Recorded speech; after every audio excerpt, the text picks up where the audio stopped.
Pernah kepikiran nggak, apa sih yang sebenarnya menopang salah satu tradisi hukum tertua di dunia? Hari ini, yuk kita bedah fondasi yang nggak kelihatan itu. Dan kita lihat gimana cetak biru hukum Islam itu dirancang. Oke, kita mulai dari pertanyaan yang gede banget ini ya. Coba bayangin tugasnya. Bikin sebuah kerangka hukum yang nggak cuma relevan buat orang di abad ke-7, tapi juga buat kita semua di abad ke-21 di seluruh dunia. Mulainya dari mana coba? Nah, untuk jawab itu, kita harus kenal dua istilah penting ini. Anggap aja hukum Islam itu kayak sebuah bangunan. Fikih itu adalah bangunannya.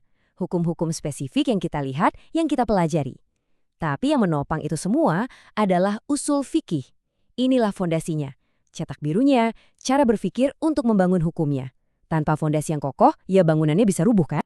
Ini dia peta perjalanan kita. Kita bakal mulai dari fondasinya, lihat contoh-contoh awal, kita telusuri perkembangannya, kenalan sama arsitek utamanya, bandingin dua aliran pemikiran, dan di akhir kita lihat kenapa tradisi ini masih relevan banget sampai sekarang. Yuk kita mulai. Oke, kita langsung masuk ke bagian pertama. Ini nih kayak teka-teki klasik ayam sama telur. Jadi, para ahli hukum Islam dulu itu bikin hukumnya dulu baru mikirin metodenya, atau metodenya dulu yang ada baru hukumnya muncul.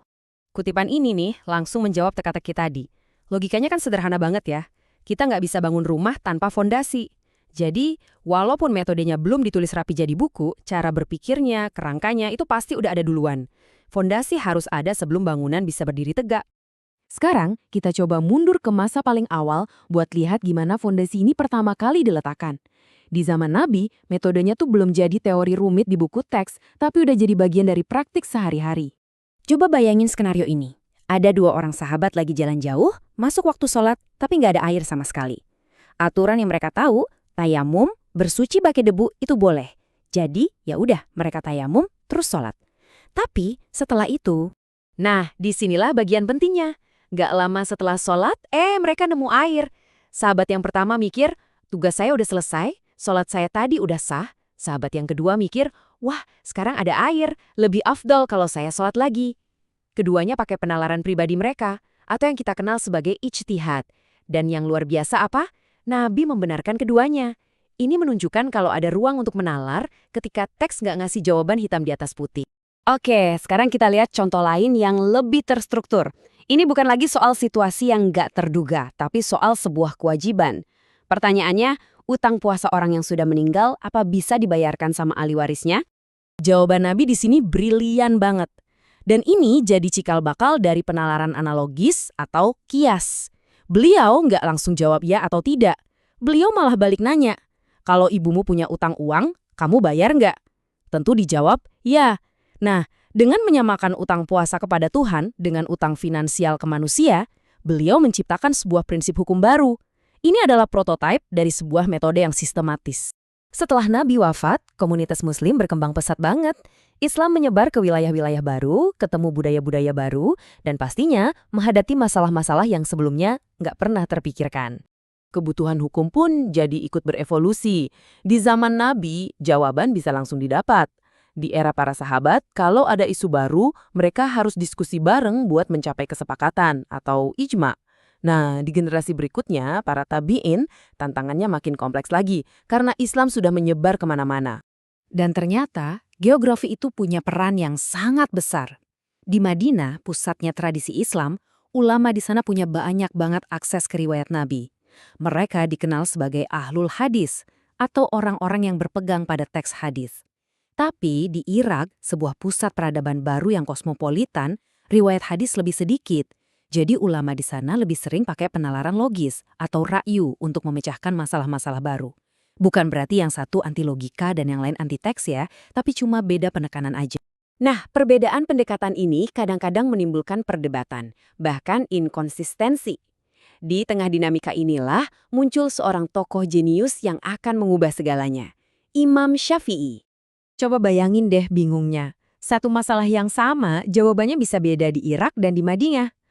Umat butuh kejelasan. Mereka butuh sebuah sistem, sebuah metodologi yang bisa disepakati bersama. Inilah pertanyaan besar pada zaman itu. Apa mungkin keragaman metode ini disatukan dalam satu kerangka yang rapi dan koheren tanpa mematikan kreativitas berpikir? Jawaban dari Imam Syafi'i datang dalam bentuk sebuah angka. Angka yang akan jadi jantungnya usul fikih Sunni sampai hari ini. 4. Dalam kitab mahakaryanya, Ar-Risalah, Imam Syafi'i melakukan sesuatu yang brilian. Dia nggak menciptakan sumber-sumber ini, tapi dia menyusunnya dalam sebuah hierarki yang super jelas. Pertama, Al-Quran, titik, nggak bisa diganggu-gugat. Kedua, Sunnah Nadi. Kalau di keduanya nggak ada, lihat konsensus para ulama, atau ijmah. Dan sebagai jalan terakhir, baru gunakan penalaran analogis yang ketat atau kias.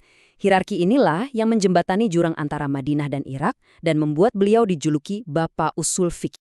Cetak biru dari Imam Syafi'i memang udah ada, tapi itu bukan berarti diskusinya selesai. Justru muncul perdebatan baru. Gimana cara terbaik untuk mempelajari dan menuliskan fondasi ini? Dari sinilah lahir dua aliran pemikiran utama. Oke, mari kita bedah bedanya ya. Aliran Kalimutakallimin itu pendekatannya deduktif. Mereka mulai dari prinsip-prinsip teori yang umum, baru ditarik ke kasus-kasus spesifik. Ini kayak belajar tata bahasa dulu, baru bikin kalimat. Sebaliknya, aliran Hanafiyah itu induktif. Mereka menganalisis ratusan kasus dan putusan hukum yang sudah ada buat menemukan prinsip umum di baliknya. Ini kayak baca banyak novel hebat dulu, baru kita bisa menyimpulkan aturan tata bahasanya. Dua-duanya valid, cuma titik mulainya aja yang beda. Semua sejarah ini menunjukkan satu hal penting. Usul fikih itu bukan sesuatu yang statis. Ini adalah sebuah percakapan intelektual yang terus hidup dan berkembang selama berabad-abad. Dan ya, seperti tradisi intelektual hebat lainnya, pada akhirnya terjadi sintesis. Para ulama mulai menggabungkan kedua pendekatan ini, kekuatan teori dari satu sisi dan kekuatan studi kasus dari sisi lain untuk menciptakan metode yang jauh lebih kaya dan komprehensif. Jadi, ini dia intinya. Usul fikih itu bukan kitab hukum yang kaku dan berdebu. Ini adalah sebuah toolkit, seperangkat alat untuk berpikir. Sebuah warisan intelektual yang dirancang untuk terus beradaptasi, berdebat, dan berevolusi.